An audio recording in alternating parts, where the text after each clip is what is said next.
ओम शांति। 18 सितंबर की मुरली के मधुर महावाक्य हैं। मीठे बच्चे, तुम हो धरती के चैतन्य सितारे, तुम्हें सारे विश्व को रोशनी देना है।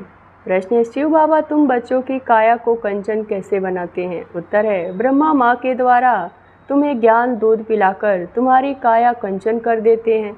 इसलिए उनकी महिमा में गाते हैं, तमेव माता तमेव पिता।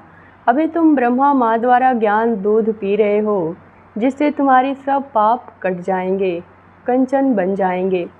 ओम शांति। रूहानी बाप बैठ समझाते हैं, जैसे आसमान में सितारे हैं वैसे तुम बच्चों के लिए भी गाया हुआ है। यह धरती के सितारे हैं, उनको भी नक्षत्र देवता कहा जाता है। अभी वह कोई देवता तो नहीं है, तुम उनसे महान बलवान हो, क्योंकि तुम सितारे हो, सारे विश्व को रोशन करते हो। तुम ही देवता बनने वाले हो, तुम्हारा ही उत्थान और पतन होता है। वह जो करके माडवे के लिए रोशनी देते हैं, उनको कोई देवता नहीं कहेंगे। तुम देवता बन रहे हो, तुम सारे विश्व को रोशन करने वाले हो। अभी सारे विश्व पर घोर अंधियारा है, पतित बन पड़े हैं। अभी बाप तुम मीठे मीठे बच्चों को देवता बनाने आते हैं। मनुष्य लोग तो सबको देवता समझ लेते हैं, सूर्य को भी देवता कह देते हैं। कहाँ कहाँ सूर्य का झुंड भी लगाते हैं, अपने को सूर्यवंशी भी कहलाते हैं। वास्तव में तुम सूर्यवंशी हो। तो बाप बैठ तुम बच्चों को समझाते हैं, भारत में ही घोर अंधियारा था, अब भारत में ही सोझरा चाहिए। बाप तुम बच्चों को ज्ञान अंजन दे रहे हैं। तुम अज्ञान नींद में सोए पड़े थे, बाप आकर फिर से जगाते हैं। कहते हैं, ड्रामा के प्लान अनुसार कल्प कल्प के पुरुषोत्तम संगम युग में फिर से आता हूँ। यह पुरुषोत्तम संगम युग कोई भी शास्त्र नहीं है, हर युग को अभी तुम बच्चे ही जानते हो। जबकि तुम सितारे फिर देवता बनते हो, तुमको ही कहेंगे नक्षत्र देवताएं नमः। अभी तुम पुजारी से पूज्य बनते हो, वहाँ तुम पूज्य बन जाते हो। यह भी समझने का है। इसको ये रूहानी पढ़ाई कहा जाता है। इसमें कभी किसी की लड़ाई नहीं होती। टीचर साधारण रीति पढ़ाते हैं और बच्चे भी साधारण रीति पढ़ते हैं। इसमें कभी कोई लड़ाई की बात ही नहीं। यह ऐसे थोड़े ही कहेंगे कि मैं भगवान हूँ। तुम बच्चे भी जानते हो, पढ़ाने वाला इनकॉर्पोरियल शिव बाबा है, उनको अपना शरीर नहीं है। कहते हैं, मैं इस रथ का लोन लेता हूँ। भागीरथ भी क्यों कहते हैं? क्योंकि बहुत बहुत भाग्यशाली रथ है। यही फिर विश्व का मालिक बनते हैं, तो भागीरथ ठहराना। तो सबका अर्थ समझना चाहिए। यह सबसे बड़ी पढ़ाई है। दुनिया में तो झूठ ही झूठ है। कहावत है ना, सच की नैया डोलेगी हिलेगी लेकिन डूबेगी नहीं। आजकल तो अनेक प्रकार के भगवान निकल पड़े हैं। अपने को तो छोड़ो, परंतु ठिक्कर फितर में भी भगवान कह देते हैं। भगवान को कितना भटका दिया। बाप बैठ समझाते हैं, जैसे लौकिक बाप की बच्चों को समझाते हैं, परंतु वो ऐसे नहीं होते जो बाप भी टीचर हो और गुरु भी हो। पहले बाप जन्म देते हैं, फिर थोड़े बड़े होते हैं तो टीचर चाहिए पढ़ाने के लिए, फिर 60 वर्ष के बाद गुरु चाहिए। यह तो एक ही बाप टीचर और सतगुरु है। कहते हैं, मैं तुम आत्माओं का बाप हूँ। पढ़ती आत्मा है। आत्मा को आत्मा कहा जाता है, बाकी शरीरों को अनेक नाम है। ख्याल करो, यह है बेहद का नाटक, बनी बनाई है।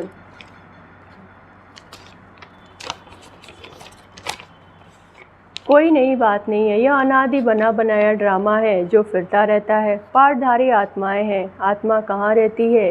कहेंगे, हम अपने घर परम धाम में रहने वाले हैं। फिर हम यहाँ आते हैं बेहद का पाठ बजाने। बाप तो सदैव वहाँ रहते हैं, वह पुनर्जन्म में आते नहीं। अभी तुमको रचता बाप अपना और रचना का सारा सार सुनाते हैं। तुमको कहते हैं स्वदर्शन चक्रधारी बच्चे। इसका अर्थ भी कोई और समझ न सके, क्योंकि वह तो समझते हैं स्वदर्शन चक्रधारी विष्णु है। या फिर मनुष्यों को कह देते हैं।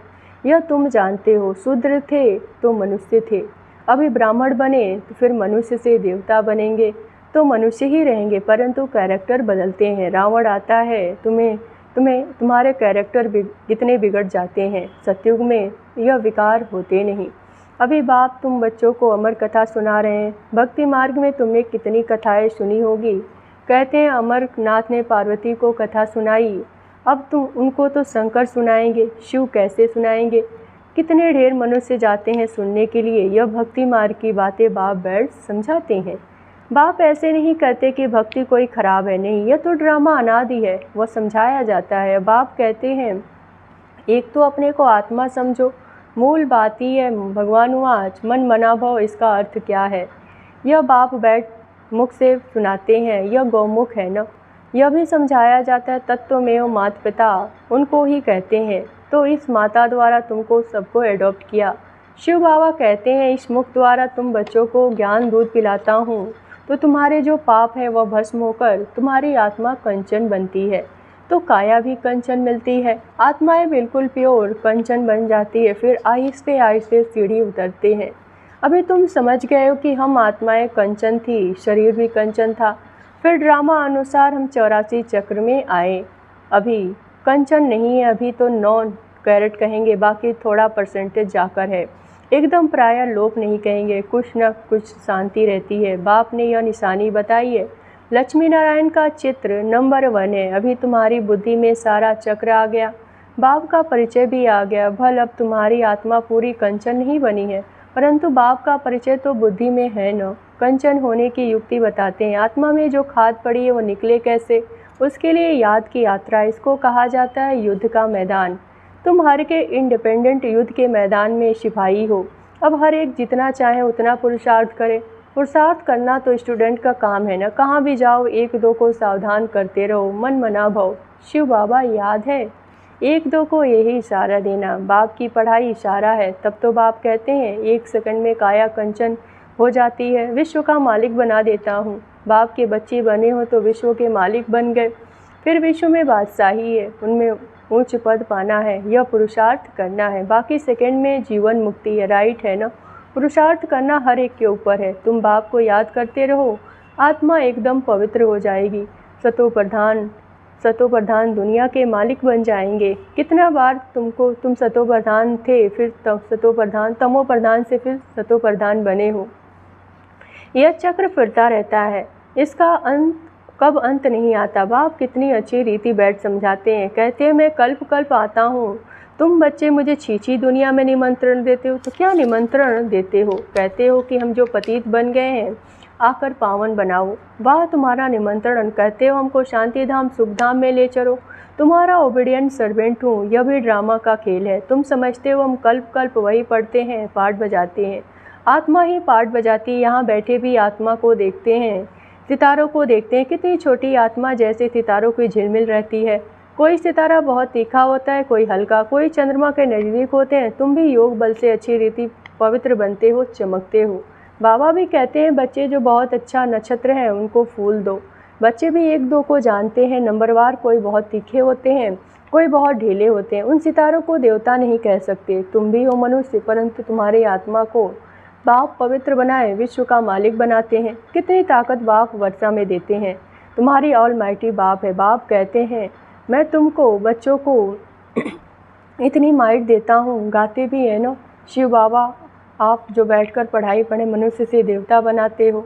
वाह, ऐसा कोई नहीं पढ़ाई पढ़ाते। पढ़ाई सोर्स ऑफ इनकम है। सारा आसमान धरती आदि सब हमारे हो जाते हैं, कोई छीन न सके। उसको कहा जाता है अडोल राज्य। कोई भी खंडन कर न सके, कोई जला न सके। तो ऐसे बाप की सिरमट पर चलना चाहिए। हर एक को अपना पुरुषार्थ करना है। बच्चे म्यूजियम आदि बनाते हैं, इन चित्रों आदि द्वारा हम जिन्स को समझावें। बाप डायरेक्शन देते हैं, जो चित्र चाहिए फल बनाओ। बुद्धि तो सबकी कम करती है। मनुष्यों को कल्याण के लिए बनाए जाते हैं। तुम जानते हो सेंटर में कभी कोई आते हैं, अब ऐसी युक्ति रचे जो आप ही लोग आए मिठाई लेने। किसकी अच्छी मिठाई होती है तो एडवर्टाइज हो जाती है। सब एक दो को कहेंगे फलानी दुकान पर जाओ, यह बड़ी अच्छे से अच्छा नंबर 1 मिठाई है। ऐसी मिठाई कोई दे न सके। एक दो कर देख के जाते हैं, दूसरों को भी सुनाते हैं। ख्याल तो चलता है ना सारा भारत गोल्डन एज में कैसे आ जाए, उसके लिए कितना समझाते हैं। परंतु पत्थर बुद्धि है, मेहनत तो लगेगी ना। शिकार करना भी सिखलाना पड़ता है। पहले पहले छोटा शिकार सिखा जाता है, बड़े शिकार के लिए तो ताकत चाहिए। कितने बड़े बड़े विद्वान पंडित हैं, वेद शास्त्र आदि पढ़े, अपने को कितनी बड़ी अथॉरिटी समझते हैं। बनारस में कितने उन्हों को बड़े बड़े टाइटल मिलते हैं। तब बाबा ने समझाया था पहले पहले तो बनारस में सेवा का घेराव डालो, बड़ों का आवाज़ निकले तब कोई सुने, छोटों की बात तो कोई सुनते नहीं। शेरों को समझाना है तो अपने को शास्त्रों की अथॉरिटी समझते हैं। कितने बड़े बड़े टाइटल देते हैं। शिव बाबा के भी इतने टाइटल नहीं हैं। भक्ति मार्ग का भक्ति मार्ग का राज्य है ना, फिर ज्ञान मार्ग का राज्य है। ज्ञान मार्ग में भक्ति होती नहीं, भक्ति में फिर ज्ञान बिल्कुल होता नहीं। तो यह बाप समझाते हैं, देखो बाप देखते भी ऐसे हैं, समझते हैं सितारे बैठे हैं, देह का भान छोड़ देना है। जैसे ऊपर में सितारों की झिलमिल लगी है, वैसे यहाँ भी झिलमिल लगी हुई है। कोई कोई बहुत तीखे रोशनी वाले बन गए। यह है धरती के सितारे जिनको देवता कहा जाता है। यह कितना बड़ा बेहद का माड़वा है। बाप समझाते हैं, वह है बेहद की रात दिन, यह है फिर आधा कल्प की रात। आधा कल्प का दिन बेहद का। दिन में सुख ही सुख, कहाँ भी धक्के खाने की दरकार नहीं। ज्ञान में सुख, भक्ति में है दुख। सतयुग में दुख का नाम निशान नहीं, वहाँ काल होता नहीं, तुम काल पर जीत पाते हो। मनुष्य का नाम निशान नहीं होता, वह है अमर लोक। तुम जानते हो बाप हमको अमर कथा सुना रहे हैं। अमर लोक के लिए अब तुम मीठे मीठे बच्चों को ऊपर से लेकर सारा चक्र बुद्धि में है। जानते हो हम आत्माओं का घर है ब्रह्मलोक, वहाँ से यहाँ आते हैं नंबरवार पाठ बजाने। ढेर आत्माएं हैं, एक एक थोड़े ही बैठ बताएंगे। नट सेल में बताते हैं कितनी टाल टहानियाँ हैं। निकलते निकलते झाड़ वृद्धि को पा लेता है। बहुत है जिनको अपने धर्म का भी पता नहीं। बाप आकर समझाते हैं, तुम असल में देवी देवता के धर्म के हो, परंतु अब धर्म भ्रष्ट कर्म भ्रष्ट बन गए हो। अब तुम बच्चों की बुद्धि में कि असल शांति धाम में रहने वाले फिर आते हैं पाठ बजाने। इन लक्ष्मी नारायण का राज्य था, इनकी डिनास्टी थी, फिर अब इस संगम युग पर खड़े हैं। बाप ने बताया तुम सूर्यवंशी थे, फिर चंद्रवंशी, बाकी बीच में है वाई प्लांट। यह खेल है बेहद का। यह कितना छोटा झाड़ है ब्राह्मणों का कुल, फिर कितना बड़ा हो जाएगा, सबको देख मिल नहीं सकेंगे। जहाँ तहाँ घिराव डालते जाते हैं। बाप कहते हैं दिल्ली को, बनारस को घिराव डालो, फिर कहते हैं सारी दुनिया पर तुम घिराव डालने वाले हो। तुम योग बल से सारी दुनिया पर राज्य की स्थापना करते हो। कितनी खुशी होती, कोई कहाँ जाते हैं। अभी तुम्हारी कोई बात नहीं सुनते। जब बड़े बड़े आएंगे, अखबारों में पढ़ेंगे, तब समझेंगे। अभी छोटा छोटा शिकार होता है। बड़े बड़े साहूकार लोग समझते हैं स्वर्ग हमारे लिए यहाँ ही है। गरीब आकर वर्षा लेते हैं, कहते हैं बाबा मेरे तो आप दूसरा न कोई। परंतु जब मोह ममत्व सारी दुनिया से टूटे। अच्छा, मीठे मीठे सिकलधे बच्चों प्रति माता पिता बाप दादा का याद प्यार और गुड मॉर्निंग। रूहानी बाप की रूहानी बच्चों को नमस्ते। धारणा के लिए मुख्य सार। पहली पॉइंट, आत्मा को कंचन बनाने के लिए एक दो को सावधान करना है, मन मना भाव का इशारा देना है। योग बल से पवित्र बन चमकदार सितारा बनना है। दूसरे पॉइंट, इस बेहद के बने बनाए नाटों को अच्छी रीति समझकर स्वदर्शन चक्रधारी बनना है। ज्ञान अंजन देकर मनुष्यों को अज्ञान के घोर अंधकार से निकालना है। वरदान, बालक सो मालिकपन की स्मृति से सर्व खजानों को अपना बनाने वाले स्वराज अधिकारी भव। इस समय आप बच्चे सिर्फ बालक नहीं हो, लेकिन बालक सो मालिक हो। एक स्वराज अधिकारी मालिक और दूसरा बाप के वर्षे के मालिक। जब स्वराज अधिकारी हो तो स्व की सर्व क्रमेंद्रिय ऑर्डर परमार हो, लेकिन स्वयं समय प्रति समय मालिकपन की स्मृति को भुलाकर वश में करने वाला यह मन। इसीलिए बाप का मंत्र है मनमना भव। मनमना भव रहने से किसी भी व्यर्थ बात का प्रभाव नहीं पड़ेगा और सर्व खजाने अपने अनुभव होंगे। स्लोगन, परमात्मा मोहब्बत के झूले में उड़ती कला की मौज मनाना ही यही सबसे बड़ा भाग्य है। ओम शांति।